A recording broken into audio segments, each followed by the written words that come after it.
મેં ઘણા બધા લોકોના કબજિયાત દૂર કર્યા છે, ઘણા બધા લોકોના જીવન બદલી ગયા છે, ઘણા બધા લોકોની તકલીફો અને બીમારીમાંથી એ લોકો રિવર્સ આવ્યા છે. તમે પણ આવી શકો છો.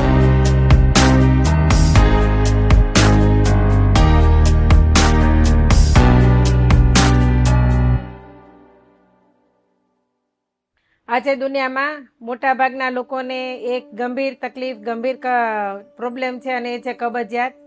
અને કબજિયાત હાલમાં આપણે જોવા જઈએ તો મોટાભાગમાં 100%માંથી લોકોને 60% પુરુષોને અને 80% સ્ત્રીઓને મોટાભાગનો ગંભીર કબજિયાત છે. પણ અત્યારે કબજિયાત કોઈ બીમારી છે એવું કોઈ માનવા પણ તૈયાર નથી અને પોતાને કબજિયાત છે એ પણ માનવા તૈયાર નથી. તો આજે આપણે ખાસ ખુલાસો કરીશું કબજિયાત વિશે કે બીમારીઓ, તકલીફો, કબજિયાત આવે છે શેના કારણે. તો ખાસ કરીને શરૂઆત કરીશ કે કબજિયાત કોને કહેવાય. તો કબજિયાત એને કહેવાય કે તમે સવારે તમારી આંખ ખુલે, ભગવાનને પ્રાર્થના માંડ કરો અને ટોયલેટ સુધી જવું પડે અને એક જ ઝાટકે તમારું પેટ સાફ થઈ જાય અને પેટ સાફ થઈ ગયા પછી ફરી પાછું બીજા દિવસ સુધી તમારે પેટ સાફ કરવા જવું જ ન પડે અને મનમાં, બોડીમાં અને મગજની અંદર સેટિસ્ફેક્શન આવી જાય કે મારું પેટ એકદમ જબરજસ્ત મસ્ત સાફ થઈ ગયું છે, આને કબજિયાત ન કહેવાય. બાકી ઘણા બધા લોકોને ખબર જ નથી. જ્યારે હું પૂછું કે તમને કબજિયાત છે તો એવું કહે છે કે ના, મારે તો દિવસમાં 2-3 વખત જવું પડે. તો આ પણ એક ગંભીર કબજિયાત છે, કેમ કે એક જ ઝાટકે પેટ સાફ નથી થતું એટલે બીજી વાર અને ત્રીજી વાર જવું પડે છે. મતલબમાં તમારા પેટમાં મળ જમા રહી ગયો છે, એક જ ઝાટકે બહાર નથી નીકળ્યો એટલે તમારે બીજી અને ત્રીજી વાર જવું પડે છે. ઘણા બધા લોકો એમ કહેતા હોય છે કે હું તો એક જ વાર જાઉં છું, પણ એક વાર જવામાં પણ જો તમને 5 મિનિટથી વધારે વાર લાગે છે તો એ લોકોને પણ કબજિયાત છે. અને ઘણા બધા લોકોને અધૂરો ઝાડો ઉતરે છે, મતલબમાં પેટ સાફ થવાનો અહેસાસ નથી થતો, એને પણ કબજિયાત છે. આવી રીતની પદ્ધતિ આપણા બોડીમાં થઈ રહી હોય છે પણ આપણને ખબર જ નહોતી હોતી કે કબજિયાત કોને કહેવાય. પણ આવી બધી જો વાતો આપણા પેટમાં થઈ રહી છે અથવા તો આપણને આવી રીતનું કોઈ કબજિયાત છે તો સમજીને ચાલો કે આપણા બોડીમાં સ્ફૂર્તિ નથી રહેતી, ઊંઘ બરાબર ન આવે, પિંડીની કળતર થવી, ઉધામાં ચડવા, માથું દુખવું, ન ગમવું અને થોડીક વાર માટે નર્વસનેસ આવી જવી અને આવી બધી જ વાતો છે ને કબજિયાતના કારણે આવે છે. આળસ આવે, ઉદાસીનતા આવે, બધું કબજિયાતના કારણે થાય છે. તો કબજિયાત બહુ ગંભીર તકલીફ છે જેને આપણે મગજમાં લેતા નથી.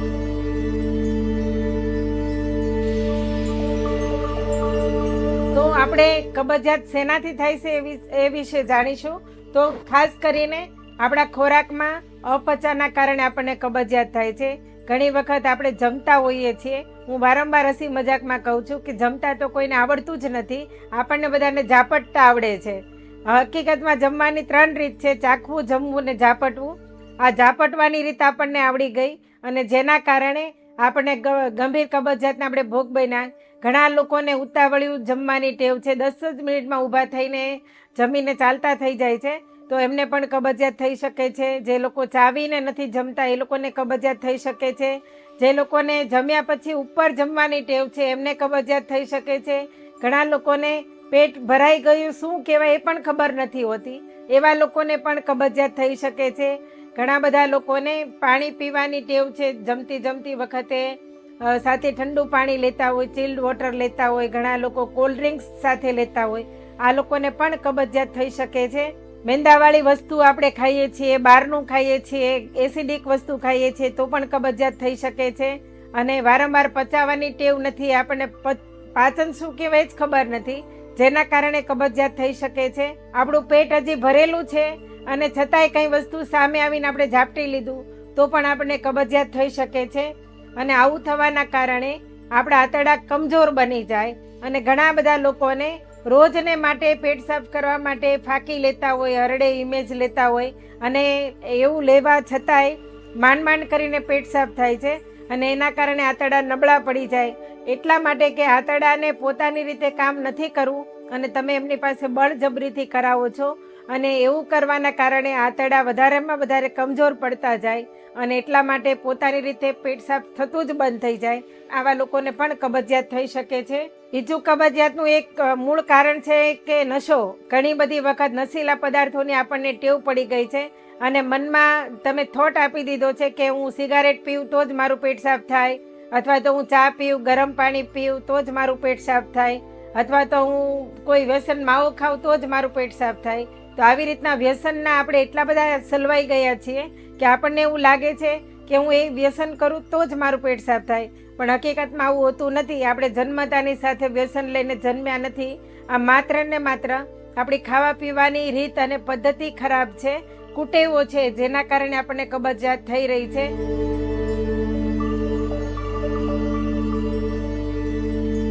તો હંમેશા શાંત ચિત્તે સારું ભોજન, સુપાચ્ય ભોજન, સંતુલિત ભોજન લેવું જોઈએ.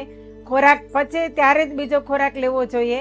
જ્યારે આપણને ભૂખ લાગે ત્યારે જેટલી ભૂખ લાગે અને જેવું આપણા બોડીમાં માફક આવે એવો ખોરાક આપણે લેવો જોઈએ. આપણને ભોજનની કેટલી જરૂરિયાત છે એ પ્રમાણેનું ભોજન અને આપણા બોડીમાં કેવું ભોજન તમે પચાવી શકો છો આ પ્રમાણે ભોજન લેવાથી કબજિયાત થતો નથી. અને જો તમે તમારા પેટને સમજી લો અને જૂનામાં જૂનો મળ જમા હોય અને જેના કારણે ઘણી બધી તકલીફો આવે છે, તો આપણને આપણી જમવાની રીત અને પદ્ધતિ આપણને આવડવી જોઈએ.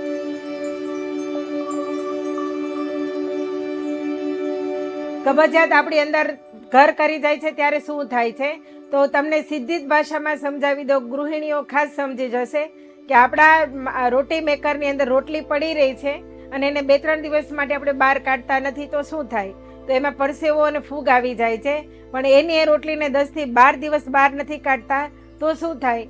તો એના કારણે આપણા એ જે રોટલી છે ગંધાઈ જાય છે, અંદર કોવાટ ઊભો થઈ જાય છે, કચરો ઊભો થઈ જાય છે, ખરાબ ગેસ ઉત્પન્ન થઈ જાય છે. સેમ પ્રોસેસ આપણા બોડીમાં પણ થાય છે. જ્યારે આપણે જૂનો મળ બહાર કાઢતા નથી ત્યારે આપણા બોડીમાં જે મળ પડેલો છે આ મળ છે ને ગંધાય છે, કોવાય છે, જેના કારણે આપણે ઘણી બધી તકલીફો આવી રહી છે. ખોરાકની 2 જ રીત છે, કાં તો પચે અને કાં તો સડે. જો આપણને પચાવતા નથી આવડતું તો આપણો ખોરાક સડે છે, તો પચતો કેમ નથી? તો એના માટેની રીત એવી છે કે હંમેશા જમતી વખતે જમવા પહેલાં અડધો કલાક પહેલાં પાણી પી લેવું જોઈએ. જમતી વખતે સાથે પાણી પીવાનું નથી અને જમ્યા પછી 1 થી 1.5 કલાક જો આપણે પાણી ન પીએ તો આપણા ખોરાકને સમય મળે છે વલોવા માટે, એની પ્રોસેસ થવા માટે અને ડાયજેસ્ટ થવા માટે. તો આવી રીતના જમ્યા પહેલાં અડધો કલાક અને જમ્યા પછી 1 થી 1.5 કલાક પાણી ન પીએ તો આપણા બોડીમાં ખોરાક આપણો બરાબર પચે છે. હું તમને એક પ્રશ્ન પૂછીશ કે તમારા ચૂલા ઉપર કોઈ પણ રસોઈ રંધાઈ રહી છે, ધારો કે ખીચડી બની રહી છે અને આ ખીચડી હજી અડધી જ ચડી છે અને એ સમય દરમિયાન તમે ઠંડુ પાણી અંદર નાખી દો તો શું થાય? તો આ ખીચડી ચડતી નથી. તો આવી જ રીતના આપણા ખોરાકમાં હજી આપણો ખોરાક પચ્યો નથી આપણા જઠરાગ્નિની અંદર અને આપણે ઠંડુ પાણી નાખીએ છીએ તો આપણો જે જઠરાગ્નિ પ્રદીપ્ત થયો હતો એ ઠરી જાય છે, જેના કારણે આગળનો ખોરાક પચતો નથી.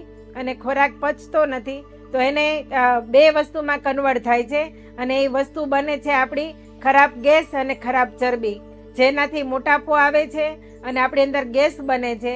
આ વારંવાર જૂનો મળ જમા થવાના કારણે આપણા શરીરમાં દુર્ગંધ આવી, પરસેવામાં દુર્ગંધ આવી, મોંમાં વાસ આવી, આપણી જ્યારે હવા છૂટે ત્યારે એકદમ વાતાવરણ ખરાબ થઈ જવું કે કોઈ વ્યક્તિ ઊભો પણ ન રહી શકે. આવી રીતના આપણા શ્વાસોશ્વાસમાં દુર્ગંધ, આજે પણ દુર્ગંધ છે આપણા બોડીની, એ ખરાબ ગેસના કારણે અને જૂનો મળ જમા થવાના કારણે છે. તો એના કારણે આવી બધી તકલીફો આવી શકે છે. આ વસ્તુ ઉપર જ્યારે આપણે ધ્યાન નથી આપતા એટલે સૌથી પહેલી બીમારી આવે છે આપણી ગેસ અને એસિડિટી.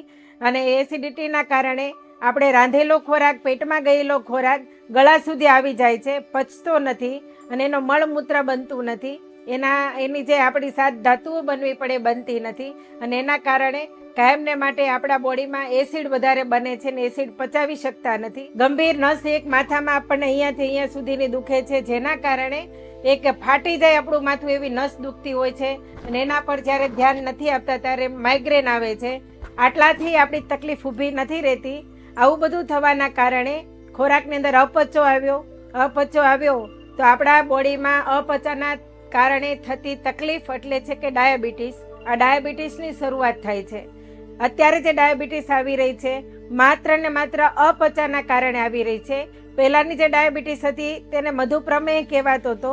ઘણા બધા લોકોમાં એકાદ વ્યક્તિને થતું હતું અને થયા પછી એ રિવર્સ નહોતા આવી શકતા, એનું મૃત્યુ થઈ જતું હતું, એને મધુપ્રમેહ કહેવાતો હતો. હાલમાં જે ડાયાબિટીસ છે જે અપચાના કારણે આવી છે અને એટલા માટે જ આજની ડાયાબિટીસને ફરી પાછી આપણે રિવર્સ પણ લાવી શકીએ છીએ. એવી મેથડ આપણી પાસે છે. ત્યાર પછી ડાયાબિટીસમાં ધ્યાન નથી દેતા, સુગર લેવલ વધે છે, ઇન્સ્યુલિન વધે છે અને ધીમે ધીમે આપણું કોલેસ્ટ્રોલ લેવલ વધારે વધતું જાય છે, જેના કારણે આપણે હાઈ બીપી અથવા તો લો બીપી અથવા તો કોલેસ્ટ્રોલ આવી શકે છે. અને આવું જ્યારે ધ્યાન નથી આપતા, આ બધી જ વસ્તુ વારંવાર એક પછી એક આવવાની શરૂઆત થઈ જાય છે, ત્યારે એના પછીની હજી એક તકલીફ આવી શકે છે ને એ છે પેરાલિસિસ, જે આપણા મગજ ઉપરનું બેલેન્સ આપણે ગુમાવી શકીએ છીએ. અને મગજ ઉપરનું બેલેન્સ જવાનું કારણ પણ ખરાબ વાયુ છે, જે આપણા બોડીમાં આપણને કાઢતા નથી આવડતું, અને એટલા માટે જ આ આપણને પેરાલિસિસ પણ આવી શકે છે. અને ત્યારે પણ ધ્યાન નથી દેતા તો છેલ્લે આપણું બ્લડ સર્ક્યુલેશનમાં પ્રોબ્લેમ આવવાના કારણે કોલેસ્ટ્રોલ વધે છે, લોહી ઘાટું થાય છે, ધીમે ધીમે કરીને નળીઓ બ્લોક થાય છે અને છેલ્લે એક જ વસ્તુ વધે છે, હાર્ટ એટેક. વારંવાર ગેસ થવાના કારણે મળનો ત્યાગ નથી થતો, મળ અંદર સુકાય છે અને સુકાયેલા મળને બહાર કાઢવા માટે જે તાકાત લગાવવી પડે છે, જેના કારણે ફિશર પણ થવાની પ્રોબ્લેમ આવે છે, ચીરા પડી જવા, સ્નાયુઓને બહાર નીકળી જવું, એના પર મળ ઘસાઈને આવવાથી બ્લડ નીકળે છે અને આવી રીતના પાઇલ્સના પ્રોબ્લેમ, અરસમસાના પ્રોબ્લેમ અને ધીમે ધીમે કરીને ભખંદર પણ થાય છે. તો આ એક નાની એવી બીમારી જેને આપણે કબજિયાત માનતા પણ નથી. આ જે તકલીફ છે ને, આ તકલીફ તમારા આજીવન આખા જીવન દરમિયાન આવનારી દરેક બીમારીના મૂળનું કારણ છે. એનું મૂળ જ કબજિયાત છે.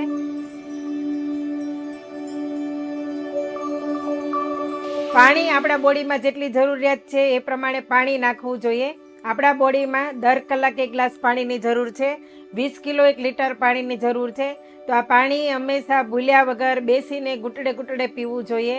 ત્યાર પછી ભોજન હંમેશા તમને યોગ્ય વાતાવરણની અંદર મળે, શાંત ચિત્તે તમે જમી શકો, બેસીને જમો અને ચાવીને જમો એવો પ્રયત્ન કરવો જોઈએ. ત્રીજી વસ્તુ છે કે એવો ખોરાક જેના કારણે આપણા બોડીમાં વાયુ બને છે. ધારો કે વધારે પડતું ખાટું, આથાવાળું, વાલ, વટાણા, ગુવાર, ભીંડો, કેળા, બટાકા, મેંદો, બપોર પછી મોડી રાત્રે જમાતું કઠોળ, વાસી નહીં ખાવાનું, ફ્રીજનું. અને મોટામાં મોટી આપણને ખરાબ હેબિટ છે મોડી રાત્રે તીખું તળેલું અને સ્પાઇસી ખાવું. આ બધું જ કબજિયાતના મુખ્ય કારણો છે અને જેના કારણે ઘણી વખત આપણને ઉંમર પ્રમાણે 40 વર્ષ પછી વાયુની વિકૃતિ વધારે થાય છે. ઓલરેડી આપણો ભારત દેશ વાયુ પ્રધાન દેશ છે. મોટાભાગના લોકો વાયુ પ્રકૃતિના છે. 40 વર્ષ પછી વાયુની વિકૃતિ વધારે વધે છે અને ઉપર જતા આપણે જે વાયુવાળો ખોરાક રોજને માટે બપોર પછી વધારે પડતો લઈએ છીએ. તો આ ખાસ કરીને ધ્યાન રાખવું જોઈએ.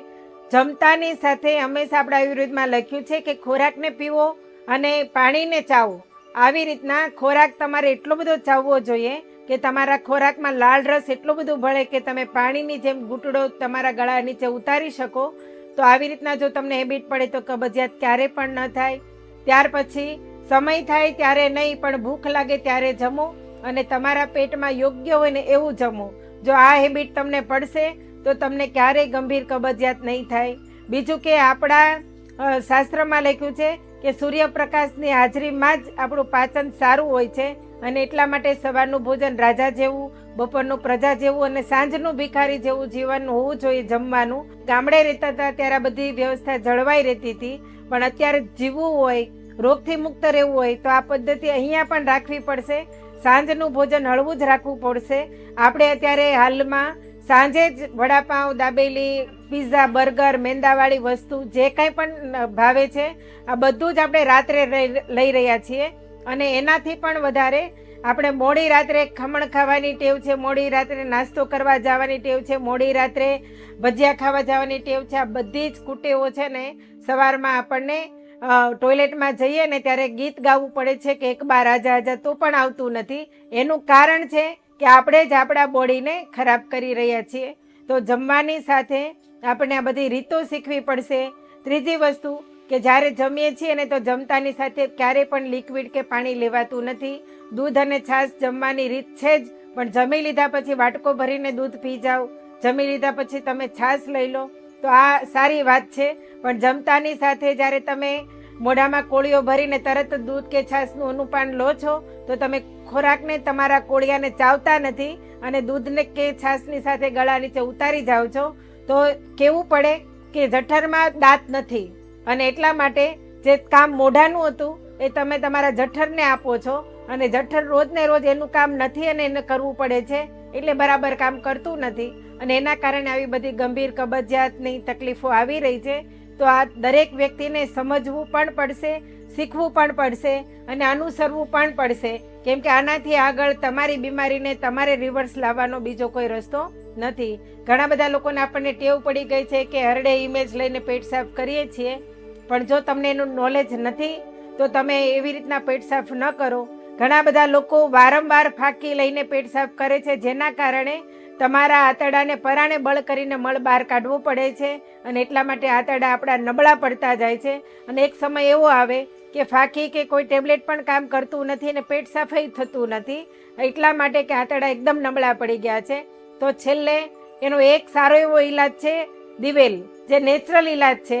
અને ઈલાજ છે કે વહેલી સવારે 4 વાગે 3 ચમચી દિવેલ ગરમ પાણીમાં લેવાથી 3 દિવસ સુધી કન્ટિન્યુ જો તમે લઈ શકો તો જૂનામાં જૂનો મળ છે તમારો બહાર નીકળી જાય અને પેટ એકદમ સાફ થઈ જાય અને ફરી પાછી ગંભીર કબજિયાત ન થાય. એના માટે જ અહીંયાથી રીત શીખવવામાં આવી છે, એ પ્રમાણે તમે જમવાની શરૂઆત કરો તો ફરી પાછો ક્યારેય કબજિયાત થતો નથી. એક તકલીફ બીજી પણ છે કે આપણા આંતરડા કોરા પડી ગયા છે અને જેના કારણે એક વખત દવા લ્યો, ફાંકી લો, પેટ સાફ થઈ ગયું, ફરી પાછો મળ બહાર કાઢવા માટે ફરી પાછી ફાંકી લેવી પડે. પણ આપણા આંતરડા એવા હોવા જોઈએ કે કુદરતી રીતે મળ સાફ થાય અને એના માટે ખાસ કરીને એક જવાબદાર છે આપણું અત્યારની ટોયલેટ જવાની સિસ્ટમ. ખાસ કરીને બધા જ લોકો આપણું જે ઊભું ટોયલેટ છે એની અંદર જે વેસ્ટર્ન સ્ટાઇલ ટોયલેટ છે એમાં લોકો જાય છે. ખરેખર માધ્યમ છે ઉભડક બેસીને ટોયલેટ જવું અને એટલા માટે આપણા બોડીની ફ્લેક્સિબિલિટી જ એમાં રહે છે અને આપણા હજારો વર્ષોથી આ જ રીત અને પદ્ધતિ આવી રહી છે.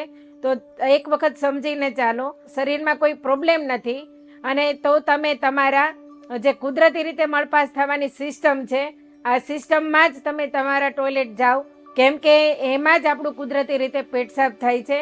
અને બીજું કે કોઈ પણ આંતરડા આપણા કોરા પડી ગયા છે તો એના માટે જરૂરી છે કે સવારના પોરમાં નરણા કોઠે ગાયનું ઘી પીવું ગરમ પાણીમાં.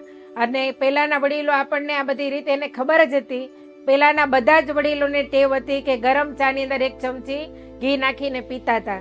તો આવી નાની નાની બાબતો જો ધ્યાનમાં રાખશો અને તમારા બોડીને સમજશો, તમારા બોડીની જરૂરિયાતને સમજશો તો કબજિયાત ક્યારેય નહીં રહે. આ જે હું જાણતી હતી એ પદ્ધતિ હું તમને કહી રહી છું અને આવી રીતના પદ્ધતિથી મેં ઘણા બધા લોકોના કબજિયાત દૂર કર્યા છે, ઘણા બધા લોકોના જીવન બદલી ગયા છે, ઘણા બધા લોકોની તકલીફો અને બીમારીમાંથી એ લોકો રિવર્સ આવ્યા છે.